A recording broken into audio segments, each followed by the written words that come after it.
네, 안녕하세요. 실장님입니다.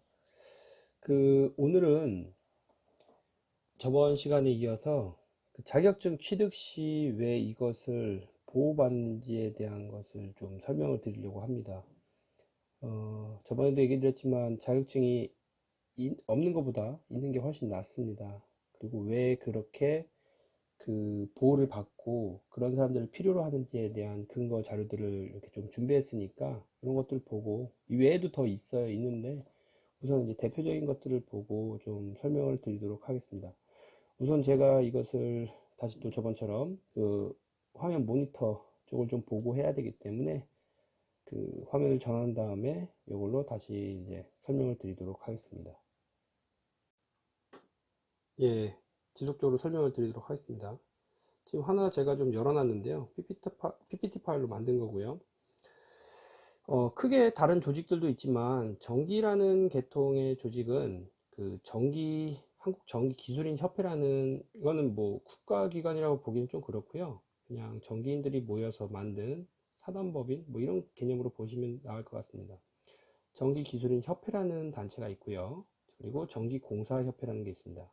저번에도 얘기했지만 이게 재밌는 게 게임이나 뭐 이거랑 똑같아요. 테크트리를 뭘 타느냐 그 차이인데, 그러니까 설계라든가 감리 아니면은 안전관리 대행 아니면 시설물 유지 보수 이런 것들을 하시는 분들은 전기기술인협회라는 곳에 이제 등록을 해서 하시면 되고요.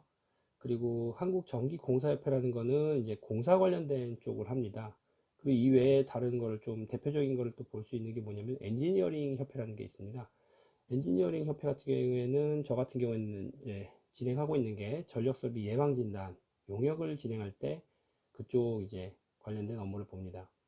우선은 저번에도 얘기했지만 자격증을 취득하시고 나면은 꼭 이런 협회에 가입을 하셔갖고 자기 등급을 올려야 됩니다. 처음에는 이제 뭐 초급이란 게 나오고 그 다음에 뭐 중급 그 다음에 이제 고급 연수에 따라서 차이가 나는데, 기존에 우리가 이제 어떤 회사나 이런 데서 경력 관리를 해주는 게 자기 이력서나 이런 데서 이렇게 제출을 했을 때 그거에 대해서 백업적으로 근거 자료를 해주는 곳이 없어서 좀 다른 직군들 같은 경우에는 애로사항이 있을 수 있습니다.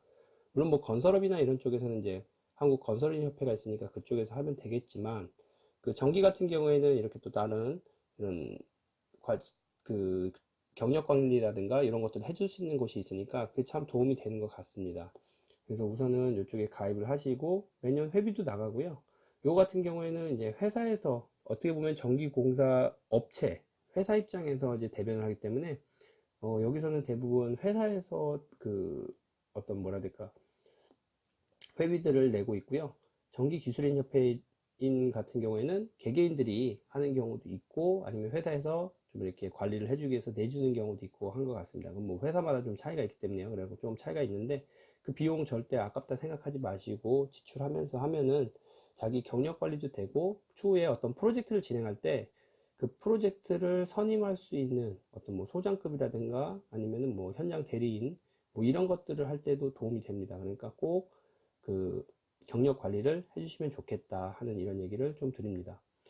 추가적으로 좀 보여드리면 제가 하나씩 정리를 했습니다. 우리가 이제 전기 안전관리 대행을 제가 맨 처음에 넣었는데요. 요거 같은 경우에는 좀 잘 보이실지 모르겠지만 우선은 전기 안전관리 대행업이라는 것을 하기 위해서는 그 업체를 좀 이렇게 처음에 이렇게 등록을 해야 됩니다. 그래갖고 전문 대행기관 같은 경우에는 뭐 등록이나 신고처는 산업통상자원부 또는 에너지관리과, 안전과, 산업통상자원부, 에너지안전과 이쪽에 들어가야 되고요. 등록 기준은 분명히 이거는 자본금이 필요하고요. 대략 2억 이상. 그리고 여기에 보시면 알겠지만 기술 인력이 들어갑니다. 업을 내고 싶어도 돈이 있다고 되는 게 아니라 여기에 필요한 기술 인력 수가 있습니다. 그래서 보시면 알겠지만 뭐 전기기사 5명, 전기산업기사 10명, 보조원 5명 해갖고 장비들도 이렇게 좀 있습니다. 구매해야 되는 장비도요. 그래갖고 이거는 이제 검색해서 보시면 나와 있으니까 등록 기준을 참조해서 보시면 되고요. 이거에 보시면 이제 영업 기준은 제한 없고 업무 범위는 전기 설비 규모나 설비 용량에 제한이 없습니다. 그리고 근무 형태는 상조 근무 형태로 되어 있고요. 그래갖고 이거 같은 경우에는 이제 다음에 나오는 거랑 좀 비교해서 설명을 드리도록 하겠습니다. 다음 건 같은 경우에는 대행 사업자라는 게 있습니다. 제일 많이 하는 게 이거고요. 각 시도지사 업무 담당 부서를 통해서 이제 등록을 하고요. 관리를 그쪽에서 한다는 얘기입니다. 그리고 이거 같은 경우에는 자본금 5천만 원 이상, 그리고 기술 인력은 전기기사, 전기기능장 해갖고 2명, 또는일 겁니다. 아마 이거는. 그리고 전기산업기사가 5명, 뭐 기사나 이런 게 있으면 당연히 그 이상이니까 5명 있으면 되겠죠. 그리고 보조원 1명. 장비 같은 경우에도 아까처럼 등록 기준 참조하시면 되고요. 그리고 특별자치시, 특별자치도 자본금 3천만 원 이상, 그리고 기술인력, 전기기사, 기능장 뭐 이렇게 해서 하는 게 있고, 산업기사 3명, 보조인력 이렇게 해도 되고요. 그리고 업무 지역은 등록 신고 지역 내에 됩니다. 그래서 관할 구역이라는 게 있고요. 뭐 경기도 같은 경우에는 이제 예를 들어서 수도권이라고 해도 서울 거를 못 하고요. 그리고 예를 들어서 뭐 인천 것도 못 하고 뭐 하는 그런 범위가 좀 있습니다. 그런 차이가 있고요. 업무 범위는 이제 대행 범위에 따라서 전기 설비 규모에 따라서 달라집니다. 수용 설비 1000kW 미만인 경우에는 이제 가능한 거고요. 그래서 아까 제가 그 용량에 대한 제한이 있느냐 없느냐 이런 거에 좀 차이가 있었는데요. 1000kW 미만 같은 경우는 간이수전 설비라고 해서 우리가 하는 거고요. 요거 같은 경우에는 이제 비상발전 설비라든가 아니면 상용 발전 설비, 아니면 태양광 발전 이런 것들 때문에 하게 됐습니다. 위 각 조건에 조건 및 총 용량 합계 250kW 미만 충족 조건입니다. 그리고 이게 대행 가중치라는 게 있습니다. 회사 소속 인력 점수가, 그러니까 기사가 중급 이상으로 알고 있고요. 기사 대략 한 사람당 중급 이상으로 했을 때 60점까지 할 수가 있습니다. 그리고 1인당 가중치 78점 이하 해갖고 이 점수가 넘어가면 또 사람을 더 소속을 시켜야 됩니다. 그래갖고 그런 형태가 있고요. 요거는 비상주 감리입니다. 그러니까 비상주 대행입니다. 그래갖고 저도 예전에 이제 이런 비슷한 일을 했을 때 대략 한 달에, 많으면 4회, 아니면 한 달에요.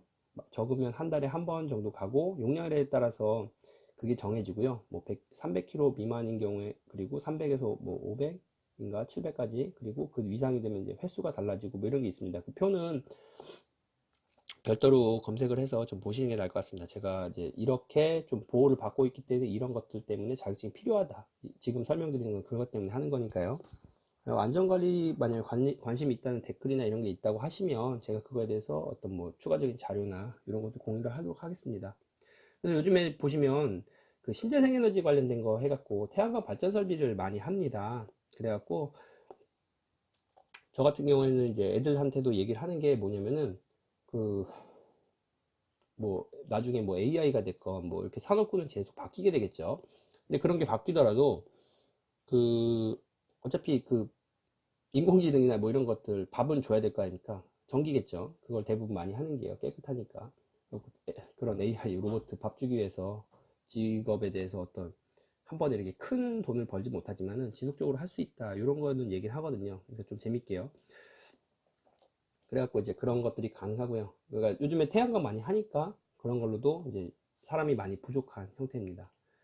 추가적으로 이제 개인 대행자가 있는데요. 저는 개인 대행자는 잘 보진 못했고요. 보시면 이제 소규모로 기존 자본이 없고 자본금이 필요가 없고 한 명 있으면 되니까 개인 작업을 하는데, 이게 뭐냐면 영업지역에 대한 제한이 수용 업무 범위에서 수용 설비 500kg 미만입니다. 그래갖고 뭐 용량이 아까보다 많이 작죠. 그래갖고 이런 것들이 있고, 대략 뭐 한 60점이면은 아시는 분들은 대략 아실 거예요. 물론 뭐 잘 받으시는 분도 있겠지만, 그래서 가격에 대한 건 제가 오픈은 안 하는데, 뭐 웬만한 저거 하시는 분들 그런 그 월급 정도 나오니까 이런 형태도 있습니다. 그리고 지금 기존에 그 전기 안전공사라고 있어요. 한국전력이라는 게 있고 한국전기안전공사라는 게 있는데, 거기에 계시던 분들도 뭐 이제 자기가 관리하던 수용과 이런 거 갖고 나오는 그런 형태로 알고 있습니다. 정년하셔도 그러니까 일을 계속 하실 수 있는 거죠. 그리고 이제 이거는 아까 전문 대행기간 좀 자세하게 보려고 다시 올렸던 거고요. 그리고 이거는 이제 전기 설비 규모인데요. 그 시설물을 관리하시는 그러니까 뭐라죠? 안전관리 대행업체가 아니라 그 상주하시면서 이제 근무하시는 분들이 계십니다. 그래서 뭐 아파트라든가 아니면 어떤 요즘에 빌딩들 그런데 이제 그 소속되셔 갖고 그 이렇게 설비를 유지보수 하시는, 유지보수죠, 유지보수 업체 이런 데가 있습니다. 그래갖고 거기에 이제 상주선임이라는 쪽 계약이거든요. 그래갖고 소속 직원이나 소속 및 위탁 직원 해갖고 용량 합계라든가 이런 거에 대한 제한이 없습니다. 대신에 이건 상주를 해야 되기 때문에, 그래서 그런 분들을 직원으로 뽑으셔갖고 이제 상주를 시키는 그런 근무 형태를 가지게 됩니다. 위탁선임 같은 경우는 아까 얘기했던 그 개인 대행사나 아니면 안전관리 대행업 이거에 따라서 이제 용량이 나와 있는 거고요. 이건 가중치에 따라서 이제 아까 그 한 개인이 할 수 있는 게 뭐 60점이면 60점에 대한 뭐 이렇게 제한이 있기 때문에 뭐 부족하면 더 사람을 더 들여서 그걸 해야 되고 아니면은 뭐 자기가 갖고 있는 데에서 하고요. 뭐 이런 형태가 됩니다. 그리고 그 다음에는 이제 설계업입니다. 설계업을 할 때에도 종합설계업 그리고 전문설계업 1, 2종 해갖고 나눠져 있는데요. 종합설계업하고 그 전문설계업 제가 뭐 자세히 저거 하진 않았는데 조사하진 않았는데 이렇게 그 전기 시행령이나 전기 사업법에 대해서 이렇게 되어 이거 보호를 받는 형태입니다. 근데 이제 종합 설계업은 저도 잘 보진 못했어요. 예, 왜냐면 그 기술사가 두 분이 있으셔야 되는데 이게 대략 제가 알기로는 뭐 사용 전압 154 이상의 것을 할 때 필요하다는 얘기가 있어서 대부분 저희가 쓰는 일반 플랜트 빼고 건축물 같은 경우에는 대부분 거의 22,900이거든요.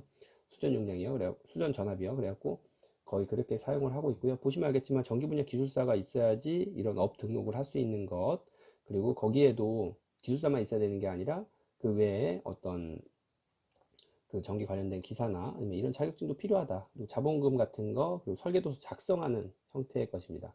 그 전기 같은 경우에는 특이하게 특이한 것보다 잘 된 게 분리발주 개념이 있어요. 그래갖고 물론 뭐 설계 쪽이나 감리 쪽에서는 분리발주를 건설하고 묶어서 거의 하기 때문에 분리발주 잘 안 하지만 공사라든가 아니면은 아까처럼 이제 그 대행업 관련 때에는 자체적인 업 범위를 좀 정해서 자기 영역을 이렇게 좀 고집할 수 있는 그런 형태가 있습니다.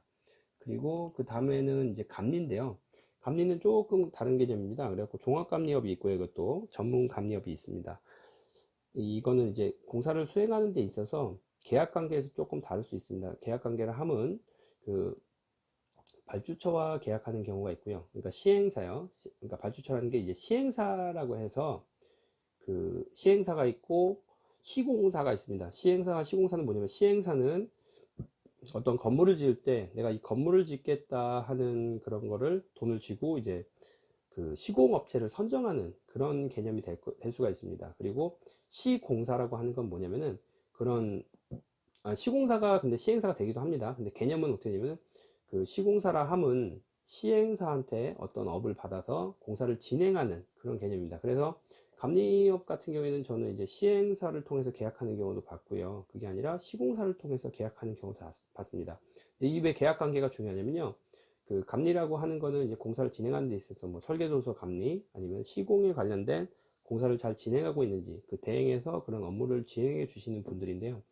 문제는 뭐냐면 이제 계약 관계가 왜 중요하냐면은 그런 계약 관계에 따라서 그분들의 이익을 대변하는 그런 형태가 될 수밖에 없습니다. 그래서 그런 좀 관계가 있고요. 여기도 보시는 것처럼 이제 특급 감리원 2인 이상, 고급 감리원 2인 이상 뭐 이렇게 숫자가 있습니다. 제가 이제 뭐 감리는 뭐 설계를 하시는 분들은 대부분 저도 이제 중급인가 고급 감리원 수첩이 있고요. 이게 아까 전기기술인협회에서 설계를 하거나 이렇게 했을 때 자기 그 경력을 쌓아서 올려갈 수 있는 단계인데요. 고급까지는 그 기술사가 없어도 돼요. 그리고 특급 같은 경우에는 예전에는 법이 개정되기 전에는 예전에는 기사만 있어도 특급까지 갈 수가 있었습니다. 근데 지금 어느 일정 어떤 그 제가 정확하게 날짜는 기억이 안 나서 제가 찍어서 말씀드릴 수가 없는데 대략 한 2000년대 중반인가 그랬어요. 2005년인가 6년 뭐 이때쯤이었는 걸로 기억하는데 그 더 이상 경력으로 특급을 받을 수가 없습니다. 그래서 기술사를 취득해야지 특급으로 올라갈 수 있는 그런 형태가 됩니다. 그래서 대부분 기술사 취득하신 분들이 아까처럼 설계업을 내시던가 아니면은 어떤 감리에서 이제 특급 감리원으로 이제 그 상주나 비상주로 이제 현장에서 볼 수가 있습니다. 그래서 그런 형태가 있고요. 이런 것들이 있기 때문에 자격증 취득을 하면 그 내가 어떤 업을 하는 데 있어서 필요로 하기 때문에 들어가야 되는 그런 게 있습니다. 그래서 그 다음에 이제 마지막으로 전기공사 면허인데요. 전기공사 면허는 이제 전기공사를 수행하기 위해서는 전기공사 면허가 필요합니다. 그래갖고 아까 말씀드렸지만은 건축하고는 별도로 분리발주돼서 나오고 있고요. 전기공사 면허에 필요한 인력은 기술 인력 3명입니다. 그래갖고 모든 전기공사협회에서 발급받은 경력 수첩을 소지한 사람으로서 한 명은 산업기사 이상의 자격증을 보유하고 있어야 합니다. 해당 기술인 3인은 현재 사업장에서 상시 근무해야 하며 타 사업장에 이중 근무 또는 겸직을 할 수 없기 때문에 현재의 사업장 4대 보험에 가입되어 사업장 가입자 명부 발급이 가능하도록 하고 기술 인력의 경력 수첩을 확인합니다. 경력수첩 발급에는 여러 가지 방법이 있지만 만약 기능사 자격을 가지고 경력수첩을 받고자 할 경우에는 양성교육을 이수해야 하므로 전기공사협회를 통하여 양성교육 일정을 확인해야 합니다. 대기 인원이 많은 다른 등록 기준은 모두 충족했지만 기술 인력의 경력수첩이 없어 진행이 미뤄지는 경우가 많습니다. 그래서 제가 아까도 얘기했지만 그 경력수첩 등록이나 이런 거는 처음에 자격증 취득하시고는 꼭 가입을 하시는 게 좋다는 얘기를 드린 게 그거고요. 지금 전기공사 면허 같은 경우에도 어쨌든 자격증이 있는 사람이 꼭 한 명은 필요하고, 그리고 나머지는 뭐 외주 교육이나 이런 걸로 통해서 충당을 하는 경우를 봤던 것 같습니다. 그래서 그렇게 진행을 하시면 되는데, 제가 이렇게 오늘 이렇게 설명을 드린 건 뭐냐면은, 자격증을 취득하시고 나서도 우선은 그것을 활용을, 왜 내가 이게 업에 대해서 보호를 받는지 모르시는 분들이 많고요. 그래서 좀 불이익을 받는 분들이 계세요. 그리고 오히려 그런 걸 모르신 건지 아니면 잘 모르겠지만은 자격증 취득에 대해서 어떤 필요성을 많이 못 느끼시는 분들도 계세요. 물론 뭐 개인이 어떤, 요즘에 근데 이제 뛰어난 능력이 있어 갖고 상관이 없을 수도 있겠지만, 그게 아니라 뭐냐면은 개인이 요즘에 되게 제가 처음에도 얘기했지만 고용에 대한 불안이나 이런 거에 대해서 얘기를 드렸잖아요. 그러니까 전기를 배운다고 해서 갑자기 큰 돈을 벌 수 있는 그런 형태는 잘 없습니다. 예. 뛰어나신 분들 많이 계세요. 사업적 수단이나 아니면 기능이 뛰어나서 뭐 다른 뭐 컴퓨터라든가 아니면 통신 뭐 여러 가지를 복합적으로 아우를 수 있는 분들도 계세요. 근데 자동차나, 근데 이제 그러지 못한 분들도 계신데, 뭐 제가 지금 드리는 말씀은 대략 한 40대에서 50대 어떤 정년이 다가오고 그거에 대해서 취업에 대한 불안이라든가 아니면은 정년에 대한 불안, 이런 것들을 가지고 계신 분들이 취득을 하셔도 되고요. 그리고 그 지금 한 20대 초반이라든가 아니면은 뭐 30대 초반까지도 괜찮겠죠. 그러니까 전체적인 연령대를 아울러도 되는데, 이런 분들이 어쨌든 자격증 라이센스를 취득하게 되면 그분들은 이제 초기에 어떤, 요즘에 보면 뭐 공무원이라든가 아니면 공기업 아니면 어떤 뭐 대기업이나 이런 데 취직을 하시려고 할 때 그 일반 행정직보다 기술직이라고 해서 다른 직군이 있어요. 그러면 그쪽을 이렇게 신청해서 할 수가 있으니까, 그런 도움도 받을 수 있으니까, 예, 그렇게 되면은 아마 제가 알기로는 토익 점수도 그 일반 문과 계열, 행정직 계열보다는 많이 낮습니다. 그러니까 영어나 뭐 이런 거가 좀 부족하시더라도 어쨌든 수월하게 넘어갈 수 있고요. 그리고 경쟁도 그만큼 줄어듭니다. 그러니까 공기업도 많거든요. 그 전기 직군에서도. 그래서 그런 것들도 고민해 보실 수 있게 좀 이런 자료를 공유했습니다. 그러니까 우선은 요거 좀 참조하시고요. 앞으로 제가 좀 수업 관련된 거나 이런 것들, 수업이라고 하죠. 그렇지만 정보 관련된 것들 더 올릴 테니까 참조하시면 좋을 것 같고요. 그리고 뭐 계속 또 노력할 수 있는 그 실장맨 TV 되도록 하겠습니다. 예, 감사합니다.